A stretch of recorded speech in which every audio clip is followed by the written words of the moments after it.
This is going to be chapter 7, question 2. We went over this in class, but if you still have issues, we'll go through it real quick. So a lot of this is just setting it up. Once you get it set up, it won't be so bad. So we're going to copy the numbers. Then we have to set up the permutations. So it's going to be 1. That's going to be, it's easier if you just set it up using references. That way if you mess up with anything, you can just go back through and fucking redo it. So it's F4 to lock the cell. On some of your computers it might be function F4.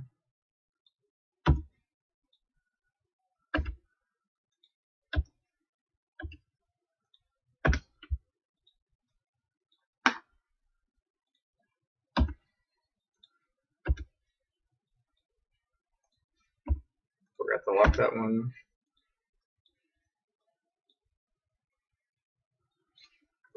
So you're going to do every number except for itself, because it's not in the rotation. 3, 7.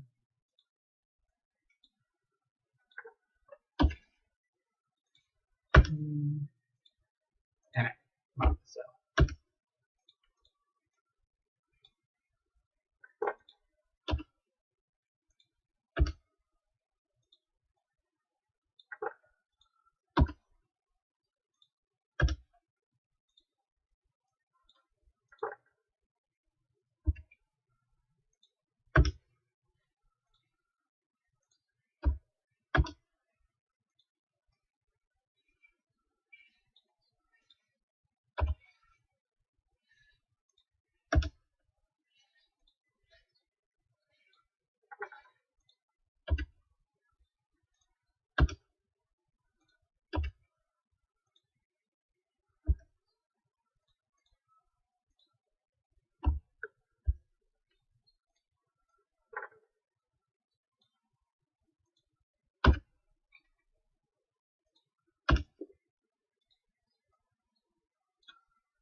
Alright, so once you have that, you have each different combination, you need the average of the two. So you do average of those two, and then you're just going to click and drag that down. So you have the average of each combination, and then you need the average of the averages. So average, Control Shift down. Alright, so you have the average of the averages. So for the first part, you need to find what it would look like. So for this, I found it easiest to do set up a counts. So just set it up. If you do 2, then you can set up that it does 5. So it's equal count if. You want the range. So Control Shift down. Get rid of the last one. And the criteria is going to be the number to the left. Don't forget to lock the cells C10 to C39, since that's going to be the same for every one. Close that. Click and drag that. Boom. Alright. So then to get the thing, you need the count, or you need the bin, then you need the count. So do insert, scatter plot. And then it doesn't matter, you can do either one of these options with the dots or without. And then all you're going to do is you're going to look for one that looks similar. So for my example, it's probably, damn it. For my example, it's going to be A. They're all at the same line except for 3 points, which corresponds with A.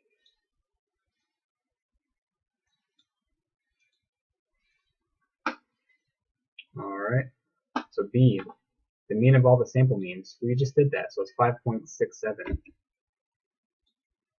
2 decimal places. Bam. Population mean is going to be the same.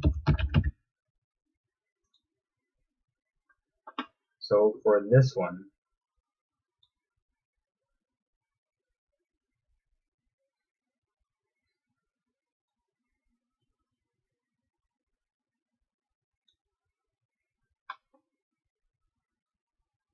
let's see. They are equal, and it is the sample mean unbiased property. Next. So for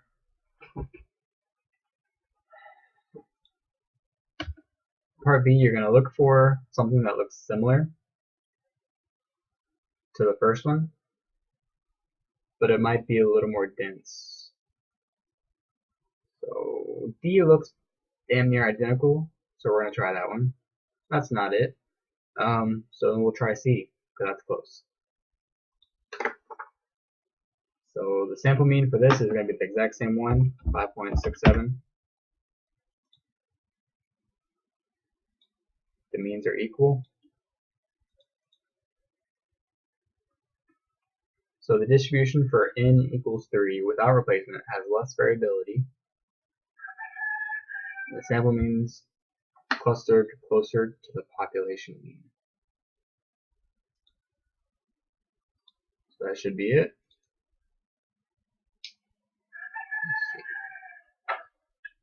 So it's going to look for these next couple parts with replacement. It's going to look a lot more like a pyramid, more of a normal distribution, but it's not going to be super dense like A in my example.